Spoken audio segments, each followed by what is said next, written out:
Okay. Today is our fourth class and our last class for mental toughness. We just did introductions and got consent from everyone that it is okay to record. With knowing that we are recording, anything that you guys choose to share today, make sure that you're comfortable with it being shared to the YouTube. And make sure it's appropriate. Yes, and make sure it's Bryce, we're in class now. Can you try to mute yourself until it's time to talk? Thank you. Okay, so today's class is on pre and post competition or practice. So we're going to talk about some things that you can do before games to get ready. And then we're also going to talk about some things to do after games and how to kind of get in a good after game mindset. Okay, so before competition, okay, we have another friend who just joined us. I'm going to let them in. I'm not sure who it is yet, but we will. Oh, it's Donnie. Hi, Donnie. Oh, hello. Are you okay if we record? Yeah, perfect. Ask him Okay. his We just favorite got theme started song. a second ago. We are doing pre and post competition. And you forgot to ask him for his favorite theme song. We will ask after we finish the recording. I just want to make sure that we don't do intros while we're recording so people feel comfortable sharing whatever they want to. But thank you for the reminder, Nicole. Okay. So pre-competition. So before you participate in a competition or practice, you should take a few minutes to check in with yourself. You want to try to make goals for your event. And it's helpful to identify your why, which is something we've talked about in previous lessons, and talk about like remember and identify some motivation to help you during your competition. It's also can be helpful to help evaluate what performance state you're in. So I don't know if you guys are seeing this, but each lesson kind of builds on itself. So this being our final lesson, we're going to kind of talk about a little bit of everything and how it all connects. And so before the competition is really when you want to do all the things we've already learned about and talked about. You want to review your goals, make your goals if you haven't already. You want to identify your motivation and your why, so you have it in your present thought in case you start to lose motivation during the competition. And you want to evaluate what performance state you are in. So then you can use some of those tactics that we talked about last class if you're not in the ideal performance state. And just being aware of where you're at is helpful for sure. Anna, I wrote you something in the chat thing. Okay. Okay, thank you. Okay, so also before your competition, you can do some visualization. Okay, we have another friend in the waiting room. We're going to admit. I thought we had to keep ourselves muted. How come he's not? Nicole, please keep yourself muted. Hi, Rachel. Hey, How are you today? I'm doing okay. Sorry I'm late. You're all good. Are you okay if we record this? Oh. Rachel, are you okay if we record it? Perfect. Thank you. Cool. And then just as a reminder, let's all try to keep ourselves muted while we're recording and while we are in class, unless we are having a discussion. If you have something to say before I've opened it up, I would appreciate if you raise your hand or use the raise hand function on Zoom. And I apologize there. I know there's some background noise today. I'm in my new apartment and my roommates are home, but I don't think it will be too bad. Okay, so we are talking about pre and post competition today. So right now we're talking about before competitions. And we talked about how you want to use all the skills we've already talked about in these classes, and how also after you checked in and reviewed those skills, doing some visualization can be really effective and helpful.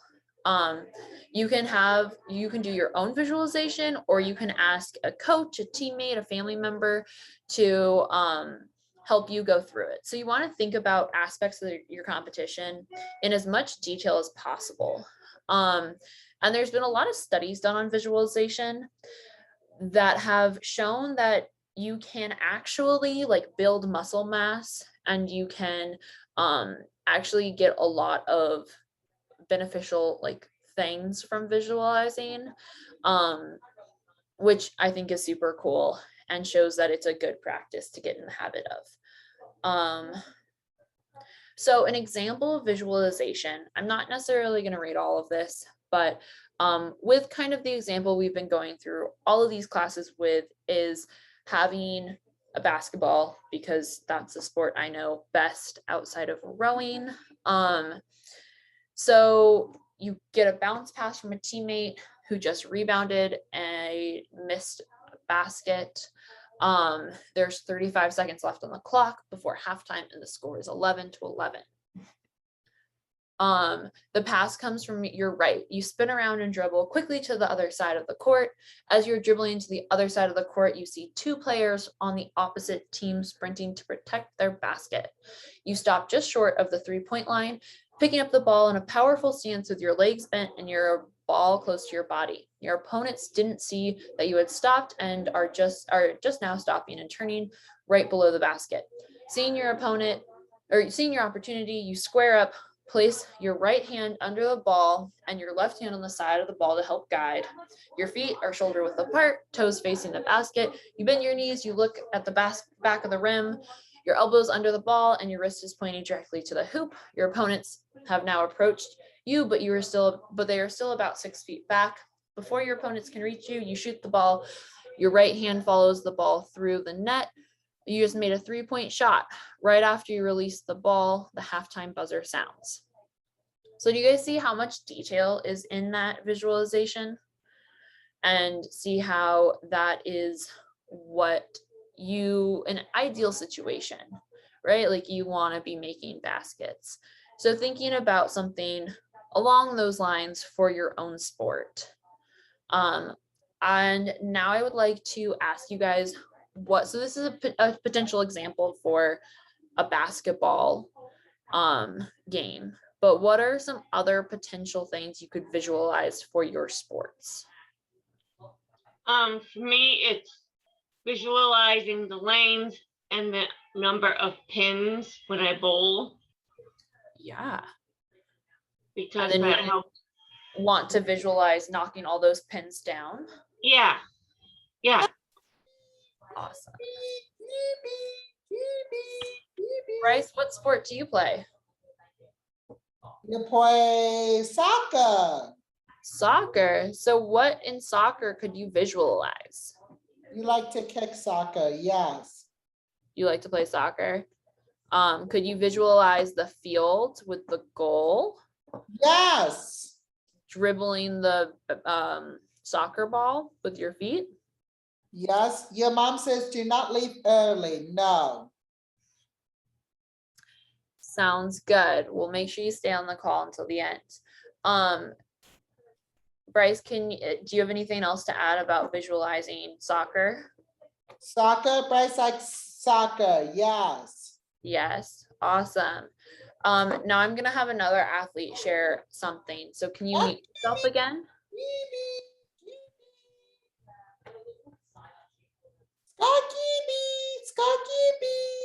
Bryce, can you mute yourself again, please? Thank you. Nicole? Like softball. Like I like to know that well I'm up to bat, I can hit good, and then when the next person's up in my team to hit, I can cheer them on, and knowing if they get a foul ball, I can say, it's all right, shake it off. You can do it again, you'll probably get a home run. And every time I say that, they get a home run. That's awesome. Yeah. So you could visualize like standing up to the plate, Visualize what your stance would be, how you hold your bat, visualize the ball coming towards you, visualize hitting the ball, and visualize getting a home run. Those are also all awesome things to visualize. Does anyone else have an example they want to talk about? Or shall we move on? I'm not seeing anyone, so we will move on. Oh, okay. So that is the pre-competition stuff. So again, you want to review your goals and or write or make goals if you haven't already. You want to identify your why and think about your motivation. And you want to identify what kind of performance state you're in and think about some tactics to help you shift what performance state you're in so you can try to be in that ideal performance state. Then after doing all of that, you can practice some visualization, trying to figure out what your goals are and how they're going to feel, how that's going to work. So then you've done your competition, you've played your game, you've run your race, you've bowled your game. I guess it's still a game. But yeah, so you've done your competition. And so after, and this can be after practice or competition, this works for both of them. I typically practice all of this more like in detail for competition and a little scaled down for practice. But definitely doing both is a helpful thing. So after practice or competition, no matter how you did, there are 3 questions you should ask yourself to process, learn, and move forward from your performance. So we're going to talk about those 3 questions. We're going to go through them one by one. So question 1 is, what are 3 things you did well? So this could be how you prepared. Like, did you have a good breakfast? Did you have a full water bottle? Did you have your right shoes? It could be being a good teammate. So like what Nicole was saying earlier, saying if a teammate didn't do great, saying, oh, shake it off, you'll do better next time. I know Chris is a big fan of good team work, and I know he has brought up a lot of sportsmanship examples before. So those could be some of the things that you did well. It could be that you made a basket. It could be that you made a good pass. It could be something sport related, but it doesn't have to be. But identifying 3 things you did well to kind of help bring you out of a potentially upsetting mind frame. I know sometimes after a game, if I've done, or a race, if I've done badly, or if I've haven't competed to the level I wanted to, I can get really kind of down in the dumps. Nicole, do you have something to add? Yeah, I was just gonna say that, like you said, cheer the other person on, and if they're down and they get upset and start crying because they didn't think they hit well, or they didn't think they threw the ball well. Yes, you could record me. Oh, perfect. Thank you, Chris. Anyways, like I was trying to say, is that like if somebody's down and they're crying, then you can encourage them and ask them like, what's wrong? Like it was you, Anna, and I saw that you were crying and you were on my softball team, like, what's wrong, Anna? And you were like, we're losing. Then I could say, it's okay. We'll get there. We're gonna win this. Trust me. Don't be like that. We'll win this game. Yeah, or yeah, exactly. So if you had done some of those things, that could be things that you did well. And you can acknowledge that those are things that you did well. So being a good teammate, like the examples Nicole brought up. It's really important to identify what you did well, especially on days that you are not doing well and that you lost. So question 2 is, what are 2 things that you could do better next time? So this could be preparing better. Maybe you forgot to have breakfast. Maybe you stayed up all night watching YouTube and got 2 hours of sleep. Maybe you forgot your basketball shoes or your bowling shoes, so you had to do it in your slides or your Converse or whatever other shoes you guys get to wear. Or it could be making a pass instead of trying to shoot, helping a player, like not like maybe a friend of yours or someone on the other team fell down, but you were too focused on the game, so you didn't help them back up. All of these are things that you could identify to do better. And I think that everyone always has something they can improve on. These should be specific and detailed, not just, oh, I did everything bad. And if you need time to like, if you need to improve on aspects, you can talk to your coach about it. Especially if you don't know what things you need to work on or what things you need to improve on. And then making goals around these for next time is a really great way to help keep them in focus. So like we talked about earlier in our session, talking about things that are identifying your goals before your competition is really important and helpful. Question 3. This is a really important one, I think, possibly the most important one. So what is one thing you need to forgive yourself for? So a lot of times after games or after competitions, athletes can get really in their head and really upset at yourself for whatever reason. Maybe you didn't make the shot. Maybe you got upset, whatever the reason is. Identifying verbally what is one thing that you can do better and forgiving yourself and saying it out loud. So I forgive you for missing your layup, and talking to yourself like in the third person. I know it can be kind of silly. I feel silly. I always go to the bathroom, make sure no one else is in the bathroom, and then do this. But giving yourself those verbal reminders that you forgive yourself and that you're a successful athlete in a lot of other ways, and that everyone makes mistakes, and that unlike everyone else, you will learn and grow from this. A lot of people make mistakes and they don't think about it anymore. They get upset, they get mad, and then they forget about it. So it's really important to think about the mistakes you've made and figure out how you can learn and grow from them. Okay, so we are going to, so then wrapping up your 3 questions. After you answer those 3 questions and check in with yourself, you need to figure out what you need. So maybe after doing that, you're still upset. You're still having big feelings about the game. You guys lost. You didn't play how you wanted to. Your team didn't play how you wanted to. You recognized what you did well. You recognized what you need to work on. You recognized your something that you forgave yourself for. You may not have forgiven yourself yet, but you said it out loud, and that's the first step. I know it's really hard to forgive yourself for things. I know I really struggle with that.